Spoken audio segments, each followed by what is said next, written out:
Olá, amigos, sejam muito bem-vindos a mais uma edição do estudo sistematizado do Evangelho segundo o Espiritismo, um trabalho do canal Espiritismo e Vida, coordenado pelo nosso querido amigo Davi Ascenso. Meu nome é César Sátiro dos Santos, eu sou presidente do Centro Espírita Chico Xavier, aqui no Quebec, no Canadá, e é uma alegria para nós estarmos juntos mais uma vez para este belíssimo trabalho de estudo do Evangelho segundo o Espiritismo. Nós temos para hoje o capítulo 5, Bem-aventurados os aflitos, no item 22, que se intitula Se fosse um homem de bem, teria morrido. Bom, como diz Allan Kardec no texto, né, este é um jargão que nós conhecemos e com certeza já utilizamos. Normalmente, quando vemos uma pessoa má ou que não tem boa fama passar por um perigo e se salvar, nós falamos, né? Bom, se fosse um homem de bem, certamente teria morrido.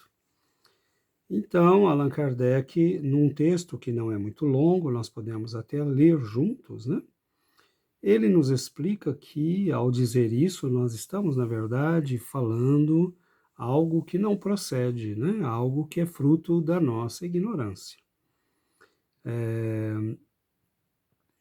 Ele vai nos explicar, e isso é muito interessante, nós estamos, não podemos esquecer, nós estamos no capítulo Bem-aventurados os aflitos. E aí, só por estarmos neste capítulo, nós já temos que pensar um pouco, né? Então, estando encarnados, nós espíritas sabemos muito bem que não viemos ao mundo a passeio. Nós temos uma encarnação. Essa encarnação, ela é muitas vezes fruto de planejamento. Nós nascemos para trabalhar, para crescer, para melhorar. E notamos que muitas vezes, conforme nos explica a doutrina, embora nós estejamos todos reencarnados, neste exato momento nós somos, né, entre 8,5 e 9 bilhões de pessoas encarnadas, nós sabemos que existe uma grande diferença de nível evolutivo entre nós todos. Nós temos no mesmo planeta, né, gênios da ciência, da música, da filosofia, da religião, da espiritualidade, e temos criaturas ainda primitivas, iniciando a evolução, que moram ainda nas selvas. Então, o fato de estarmos encarnados não significa muita coisa em termos de parâmetro de comparação evolutiva. Estar encarnado é uma possibilidade para todos nós. No entanto, estamos em níveis diferentes de evolução. O que nós queremos dizer com isso? Muitas vezes, quando nós falamos se fosse um homem de bem teria morrido, nós não estamos levando em conta o fator evolutivo. Por exemplo, por que são bem-aventurados os aflitos? Por que Jesus disse isso? Porque Allan Kardec escreveu um capítulo todo, o maior capítulo, aliás, do Evangelho segundo o Espiritismo, é este capítulo. Por que ele escreveu este capítulo? Porque ele teve tanto cuidado e tomou tanto do seu tempo para nos explicar o significado disso. Então, quando nós olhamos atentamente, nós veremos que há uma razão. São bem-aventurados os aflitos, porque no nosso processo de evolução, nós acumulamos o karma que vem do nosso livre-arbítrio, que normalmente, como nós saímos das faixas mais inferiores da evolução, nós trazemos ainda muitos instintos animais. estamos muito colados ao corpo, podemos dizer assim. E neste momento em que nós começamos a experimentar o livre-arbítrio, nós começamos a exercê-lo em função de atender estas paixões. Aliás, de atender estes instintos, que se tornam paixões exatamente porque a paixão é um instinto exacerbado.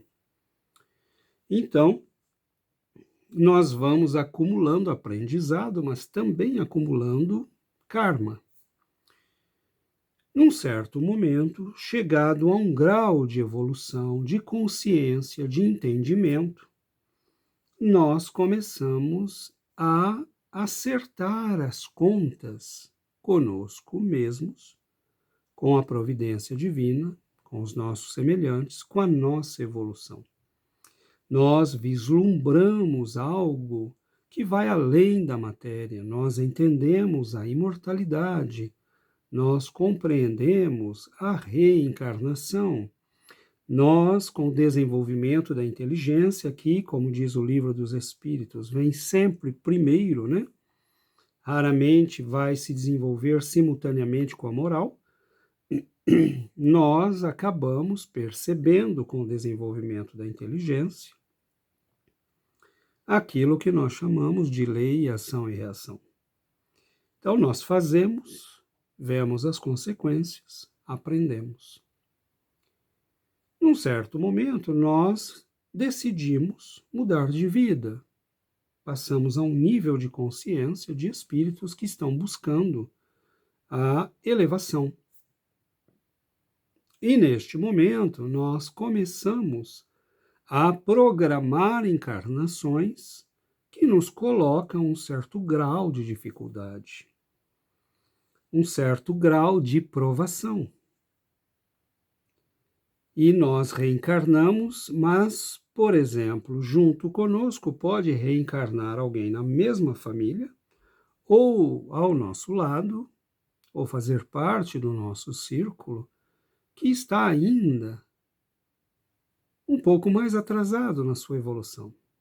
Está usando o seu livre-arbítrio para cometer os mesmos erros que nós já cometemos e dos quais já nos damos conta atualmente. Já nos demos conta de que tudo aquilo foi uma experiência, mas que precisamos passar a algo mais elevado. Então, ao nosso lado pode estar aquele, né, que nós achamos que não é um homem de bem. E nós, muitas vezes, nos surpreendemos como os homens de bem, às vezes, são testados, como passam por provações difíceis, fazem o bem e são perseguidos, tentam fazer o melhor e são incompreendidos, né? Têm uma vida muitas vezes sofrida. Os grandes missionários quase sempre passam e nos deixam este exemplo de superação das dificuldades. Mas por quê? Porque eles são espíritos que já chegaram à condição de entender que nós precisamos acertar as nossas contas com a providência divina e conosco mesmos. Então é muito bonito porque não procede, né, dizermos isto. Então Allan Kardec usa uma imagem muito bonita dizendo: é como se nós disséssemos, temos alguém que está no final da sua pena, que foi aprisionado, que passou uma série de dificuldades, e nós lamentamos que ele esteja sendo libertado. E ficamos incomodados com o fato de que aquele aparentemente livre não seja sequer preso. Mas, na verdade, é uma ilusão, né? É um erro de percepção nosso. Porque aquele que está sofrendo, ele é bem-aventurado, porque ele está acertando as contas com a providência. Ele está se libertando, queimando, né, o seu karma, como nós dizemos. Ele está se liberando. E aquele que parece tudo dá certo, tudo vai bem, é inconsequente, faz, né, as coisas de qualquer jeito e parece que tudo sempre funciona, é aquela pessoa inexperiente, imatura, a quem a providência divina vai dando oportunidades para ver se a pessoa aprende, se ela entende, se ela é capaz de acordar. E muitas vezes, quase sempre, nós não acordamos. Então, o que faz Deus, num certo momento, ele deixa que a dor, como consequência dos nossos atos, venha nos visitar. Essa dor pode vir como uma expiação, que nem sempre é compreendida pelo Espírito, porque nós podemos sofrer e guardar um estado de revolta, de rebeldia, de incompreensão, o que significa que o sofrimento é mais uma punição do que um crescimento, mas nós podemos já ter chegos à condição daquele que sofre, entende o sofrimento, compreende a necessidade do sofrimento como um meio de purgação da sua condição inferior. Então, é muito interessante porque o texto nos leva, a refletir, por exemplo, sobre a questão da liberdade. Quem é realmente livre? Nós temos uma ilusão. No livro dos Espíritos, no livro O Evangelho segundo o Espiritismo, nós temos um belíssimo capítulo sobre o dever, que vai vir mais à frente, lá no capítulo 17, mas que é um parâmetro para nós medirmos o nível de evolução ao qual nós já chegamos. Normalmente, aqueles que aceitam as lutas da vida, que aceitam o sofrimento, também são pessoas que cumprem seus deveres, que levam com muita seriedade o cumprimento do dever. Porque para nós a noção de liberdade já não é mais a daquela do espírito inconsequente que quer fazer o que quer. Então, muitas vezes aquele que nós falamos, se fosse um homem de bem, teria morrido. Na verdade, é uma criatura que às vezes está caminhando para a prisão da qual aquele que sofre está saindo. Então, a doutrina espírita, ela inverte essa nossa visão das coisas. Ela nos mostra que não é bem como nós imaginamos. Então, é interessante porque Allan Kardec vai dizer no último parágrafo do texto: habituai-vos a não censurar o que não podeis compreender. E crede que Deus é justo em todas as coisas. Esta frase é extremamente importante. Ela é extremamente importante. Porque nós ouvimos isto das pessoas, nós espíritas. Mas como assim? Se Deus é justo, por que tanta injustiça no mundo? Por que tanto sofrimento? Por que os bons sofrem tanto e os maus prosperam? Mas é a visão de quem olha para a vida como se fosse só essa vida. Então, quando nós olhamos para a realidade fora de nós e vemos pessoas, até más, com sucesso, com dinheiro, com poder, com influência, nós, se não conhecemos a doutrina espírita, nos surpreendemos e falamos, poxa, como assim? Que história é essa? Mas quando você conhece a pré-existência da alma, você sabe que nós já vivemos antes. Nós sabemos que estas vivências se acumulam como experiências e são registradas no nosso perispírito. Nós sabemos que à medida que ganhamos consciência, as nossas vidas vão saindo do controle da natureza, dos instintos e passando ao controle da vontade.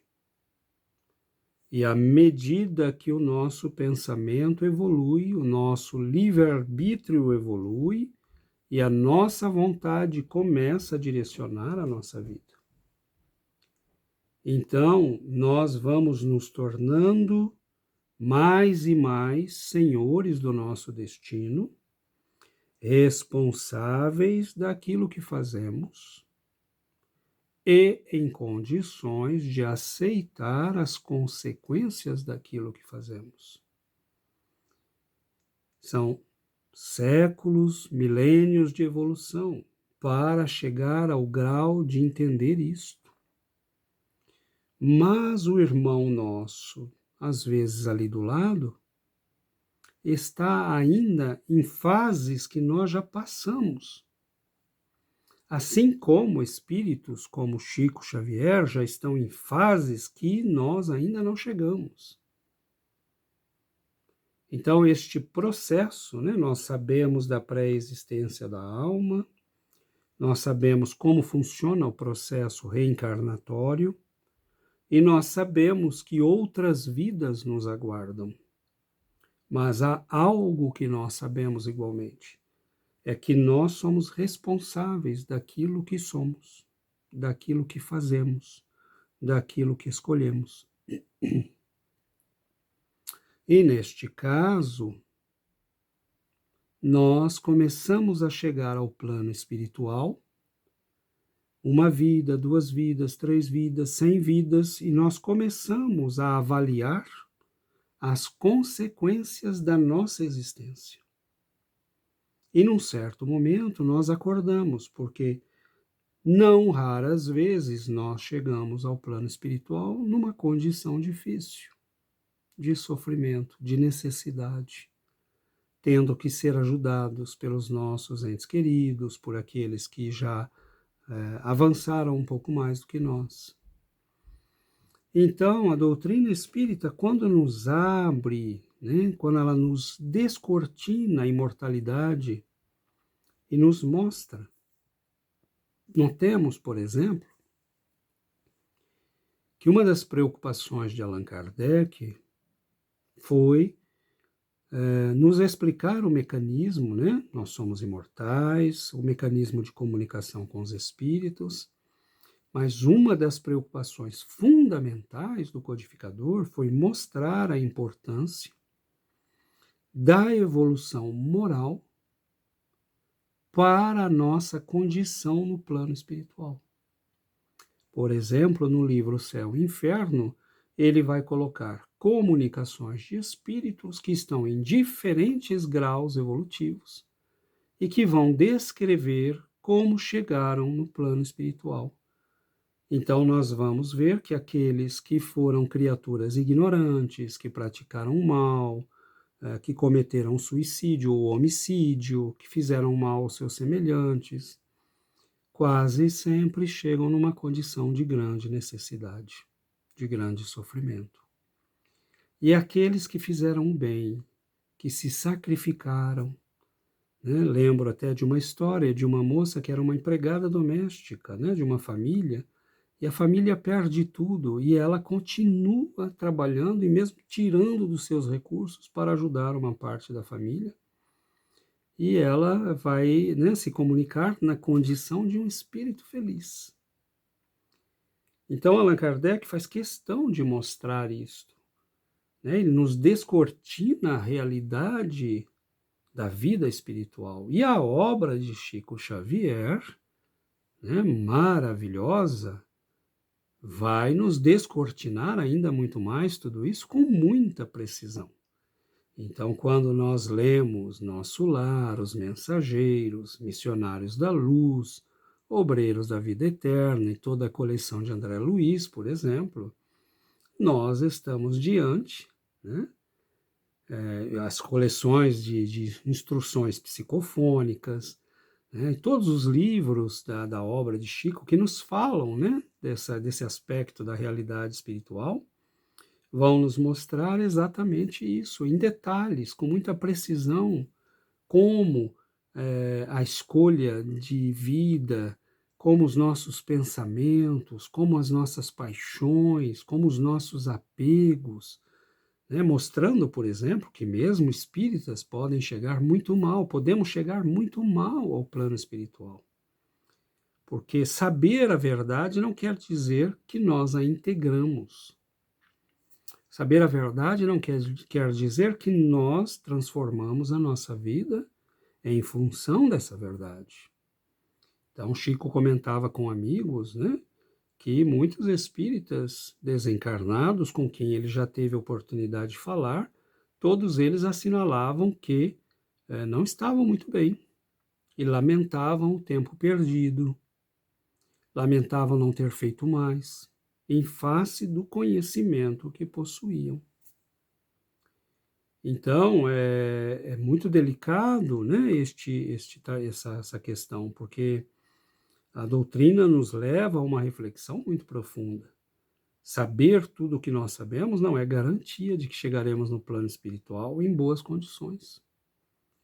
Porque nós chegaremos e iremos até onde a densidade do nosso perispírito permite irmos. Então, se nós fazemos imitação, ou se nós disfarçamos muito bem, né? Somos alguém cheio, né, de vícios e paixões, mas que passamos por pessoas boas e corretas, com um discurso para agradar e para convencer, mas que não reflete a realidade interior, é a realidade interior que vai determinar a nossa condição. Agora, em face disso, nós sabemos que o período de sofrimento de alguns anos na Terra é muito pouco, se nós comparamos com o resultado para a eternidade. E é por isso que Allan Kardec diz: por que lamentar aquele que está se libertando da prisão? Né? Se fosse um homem de bem, teria morrido. Ótimo, porque se o homem de bem morreu é porque acabou o karma, acabou o período de provação. Então, nós notamos que muitas vezes isso é só uma falácia, né? Na verdade, quem vai morrer, em que momento vai morrer, pode ser um homem de bem ou de não bem. Nós vemos pessoas muito boas que sofreram acidentes e a vida física acabou, estavam num contexto de karma, né? De provação. Nós vemos outros que vão viver toda uma vida.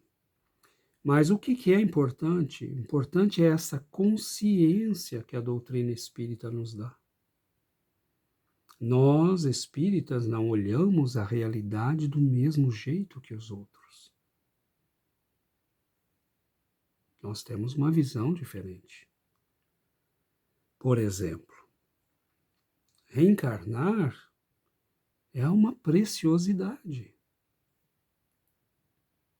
Reencarnar é algo complexo. Sobretudo, reencarnar em condições de trabalho, de avanço, de melhoria, de crescimento espiritual. Por exemplo, estar situado numa família que possa te encaminhar. Isto já é um presente da vida para nós, né? Já é um mérito ou uma concessão que nos foi dada para o nosso avanço. Nos lembramos, né, que um jornalista, uma vez, notando lá a quantidade de remédios que Chico Xavier tomava, ele falou: poxa, mas você toma muitos remédios, né? Nem parece que você é médium, que fala com os espíritos. Dá até a impressão que você tem medo da morte. E Chico falou: olha, meu irmão, medo da morte não, mas medo da reencarnação sim. E aí ele explicou, né? Ele disse: a reencarnação é como uma doença para o espírito, na fase inicial. Aqueles períodos dos primeiros anos são críticos, porque são períodos em que muitas vezes nós estamos fragilizados. não descobrimos ainda quem somos, por que estamos aqui, o que viemos buscar. Temos a força do passado, né?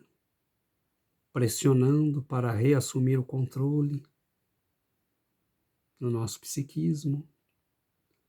Então ele disse, eu não tenho medo da morte, eu tenho medo da reencarnação. E eu não tenho medo da morte porque assim que eu morrer eu vou entrar na fila da reencarnação novamente. E eu sei que a reencarnação é complicado. É como se você estivesse doente nos primeiros anos, muito frágil. Você pode ser desviado facilmente do seu caminho. Uma escolha mal feita e você pode parar muito longe daquilo que veio buscar. Então, ele diz, eu quero viver o máximo possível. Eu quero extrair, né, tudo que eu puder desta encarnação, porque de qualquer jeito eu sei que eu vou ter que voltar. Isso é o Chico falando, hein? Ele talvez volte se quiser e talvez daqui 500 anos para nos ajudar. Mas é ele dizendo, né, na verdade é sempre o homem de bem, né, o espírito elevado, transmitindo, aproveitando uma circunstância para transmitir a lição. É isso. Óbvio que o Chico não precisa reencarnar amanhã de jeito nenhum. Mas nós precisamos. Né? Nós precisamos. Então, a questão, o Chico está nos dizendo para nós, tome cuidado, aproveite a tua vida. Está sofrendo? Viva o sofrimento com paciência, com dignidade, aproveite, né? Aproveite para queimar o mal que ainda existe na nossa alma.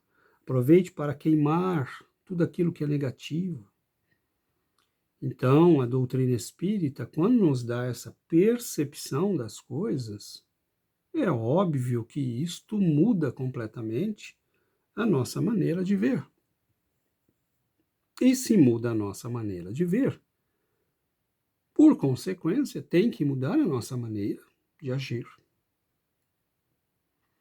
Então, a vida para nós não é um peso, é uma bênção.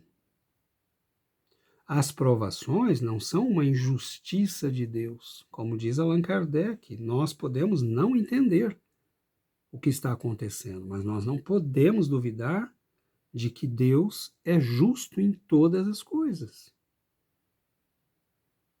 Então, mesmo sofrimentos, provas muito difíceis, refletem a justiça de Deus.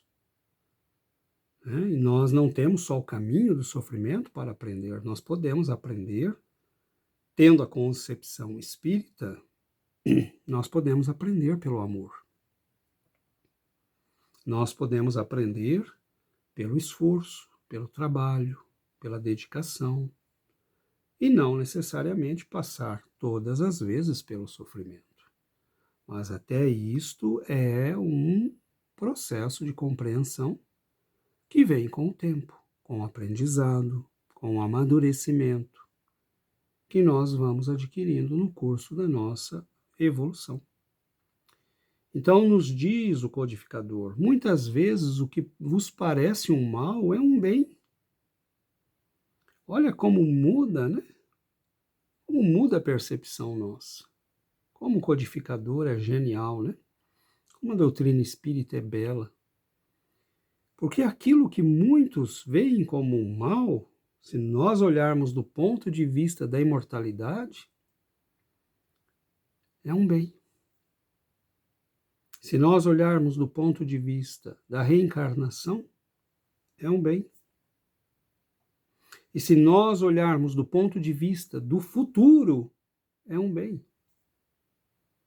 Mas, para isso, nós temos que ter o conhecimento espírita. Porque se nós olharmos para a vida como um materialista olha, mas é lógico que nós vamos achar que está tudo fora do lugar, né? Que as coisas não têm sentido.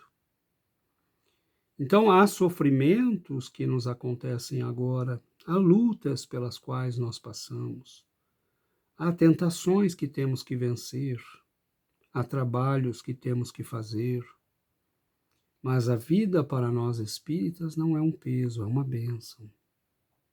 É uma bela oportunidade de crescimento. Então, a doutrina, quando nos dá essa percepção da vida, quando nos mostra, por exemplo, no livro Missionários da Luz, a complexidade de um processo reencarnatório, o planejamento, toda a planificação, né, que é levada em conta, todos os detalhes, toda a interferência da espiritualidade para uma reencarnação planejada, é lógico que nós temos que ter um certo cuidado com a nossa vida e uma certa compreensão do que estamos fazendo aqui. Por isso que não tem sentido, né? Na verdade, aqueles que estão vivendo e que parecem ter sucesso em tudo, que parecem conseguir tudo, são almas ainda num processo de aquisição de karma, enquanto que aquele que está aflito é muitas vezes alguém que está se liberando dos seus karmas. Então, as pessoas olham e dizem, mas poxa, ele está sofrendo, é uma pessoa boa, mas mesmo assim a esposa está doente, o filho tem problema, e a pessoa continua, trabalha, se esforça. É alguém que está se libertando, enquanto que o outro é alguém que às vezes está se afundando, né, nas prisões kármicas. Desculpa. Nos diz Allan Kardec: tão limitadas, no entanto, são as vossas faculdades, que o conjunto do grande todo não o apreendem os vossos sentidos obtusos. Na verdade, me perdoem, não é Kardec, é Fénelon, né? O grande Fénelon. E ele nos diz, né, que nós somos limitados, que nós não enxergamos, né, nós não enxergamos a totalidade, nós vemos as coisas de maneira muito parcial. Então, é muito difícil que, muitas vezes, na nossa situação limitada, vendo as coisas de maneira muito limitada, muito picadinha, né, em quadradinhos, nós não conseguimos muitas vezes ver o grande todo. E qual é o grande todo? Pessoalmente, o grande todo para nós seria ver que a nossa vida atual é consequência do passado, que aquilo que estamos vivendo hoje, né, está amarrado com aquilo que nós vivemos no passado. E aquilo que estamos fazendo agora vai determinar aquilo que virá mais à frente para nós. Então, né, quando Kardec escolhe essa mensagem, por que ele a escolheu? Porque é a mais pura realidade, né, é a mais pura verdade. Então, nós temos essa constatação que ele faz, né, de que os nossos sentidos, a nossa percepção da realidade é muito limitada. Esta é mais uma razão para termos confiança e fé em Deus. Nós não precisamos entender tudo. Nós só precisamos saber que tem alguém que entende tudo. Então, os nossos espíritos mentores, os mentores dos nossos mentores, né, aqueles que estão no topo da pirâmide da nossa evolução, das nossas famílias espirituais, eles sabem o porquê nós estamos vivendo este percurso e não outro. E nós temos que confiar. Mas acima deles todos está aquele que é a origem, né? A inteligência suprema e a causa primária de todas as coisas. Então eu não preciso ver tudo. Ele vê. Eu não preciso saber tudo. Ele sabe. Eu só preciso saber que tem alguém que sabe. Eu só preciso saber que tem alguém no controle. E me deixar guiar confiando que este alguém é soberanamente sábio, justo e bom. Que nada nos acontece que não esteja nas determinações da lei. Então nós temos que, isso é uma frase que em si daria uma palestra, um estudo. A gente tem que tomar cuidado Não quer dizer que tudo está acontecendo porque Deus determinou que aconteça, mas faz parte das leis divinas que nós vivamos com as consequências dos nossos atos. E, no entanto, nós sabemos que estes atos não são somente estes desta vida, mas estão também ligados ao nosso passado. Então, diz-nos Fenelon, esforçai-vos por sair pelo pensamento da vossa acanhada esfera, e à medida que vos elevardes, diminuirá para vós a importância da vida material, que, nesse caso, se vos apresentará como simples incidente no curso infinito da vossa existência espiritual, única existência verdadeira. Belíssimo isso, não? Nós vemos que quase sempre nós temos essa ilusão, né, de que a nossa vida é esse pedacinho aqui. Mas o que está nos dizendo, né, o espírito de Fenelon, François Fenelon, ele está nos dizendo que se nós nos elevarmos, nós começaremos a ver, né, esta vida nossa, esse momento da nossa eternidade, como algo muito pequeno, um incidente, né, uma coisa que não tem essa grande importância que nós acreditamos. Então, é por isso que nós vamos, né, aqueles cristãos dos primeiros séculos que compreenderam que a vida material era uma ilusão, era um apego desnecessário à alma quando há coisas muito maiores e mais bonitas, e não hesitavam a dar suas vidas, inclusive, em nome da fé e do amor ao Cristo. Então a doutrina, ela muda, né? Não há meios, a única forma de nós entendermos, de mudarmos a nossa concepção do sofrimento, da dor, é essa mudança de vista, de percepção. É subir, nos elevarmos para ver a vida de um ângulo mais amplo. Nós evoluímos, né, na horizontal. E isso é o desenvolvimento da inteligência. Mas nós temos que evoluir na vertical,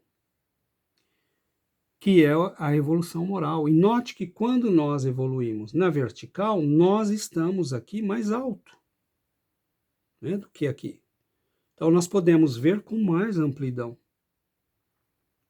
Então é por isso que aquele que evolui moralmente começa a considerar a vida, as amarguras da vida, sofrimentos, como algo que é positivo, na verdade, porque nos permite evoluir, né? Crescer, acertar as contas, né? Com a providência divina, com o nosso karma, com o nosso passado, e construir o nosso futuro de espíritos felizes.